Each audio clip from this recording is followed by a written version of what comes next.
He says that he sees a lot of advertising done for Parag Parikh Long-Term Equity Fund on social media and through Google Ads on various other websites.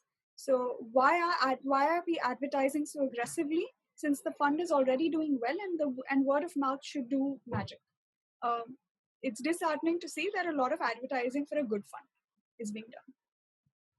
Maybe Neil or Rajiv can take this up. I think this contradicts the previous question. So unless we get more clients and get more assets, we cannot reduce the expense ratio. So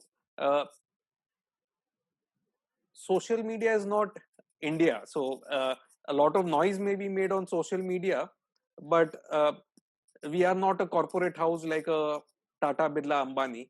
We are not a bank sponsored AMC. We don't have a bank network. We are not a MNC. So many people are completely unaware about the existence of such a fund house. In fact, just today we got a query from someone: what is the expansion of PPFAS? What does PPFAS stand for? Yeah, what is this? I've never heard of something like this. So while a small pocket of people may know about PPFAS or may be aware of it, the general public absolutely is unaware about our existence. And unless we make efforts to get clients, the AUM cannot grow and the TERs cannot come down, because we need to spread fixed cost over a large number of assets. And I used to say that we are a rounding error for the mutual fund industry.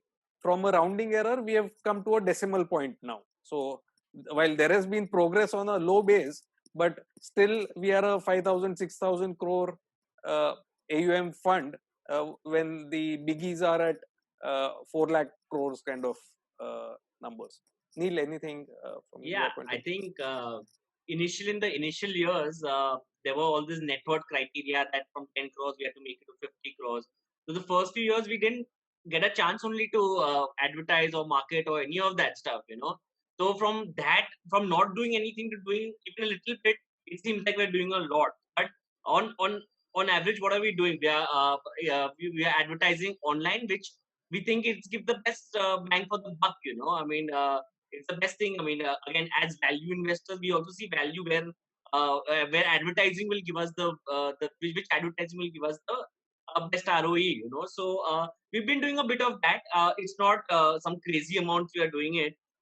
Surely, I think in the pandemic, one thing what happened is a lot of people would stop advertising on social media or doing online advertisements, and there we thought that okay, we have the capacity right now, and we're getting some good rates and some good real estate, so that gives us value to do this, and maybe in the last 2-3 months we might have increased it a little bit, and that's just because the overall the budget has not increased. It's just that we could get more for the buck, so that's about it. And it's not a crazy budget we have for marketing or advertisement, because we are honest, we're not the best in that.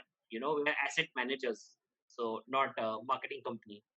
Again, one of the points that gets missed out is that 1 basis point of the AUM, which is 60 lakhs on 6,000 crores if we include the liquid fund, has to be mandatorily used for investor education, and a portion of that goes as advertising. So if you see the hoardings on bus stops and all in Mumbai, that's because we are mandated to spend some money on investor education and things like that. So some of it goes into having these webinars or in-person events.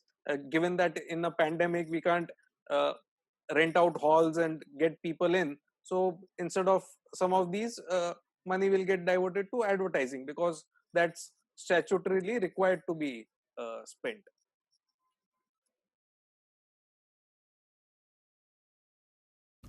Mutual fund investments are subject to market risks. Read all scheme related documents carefully.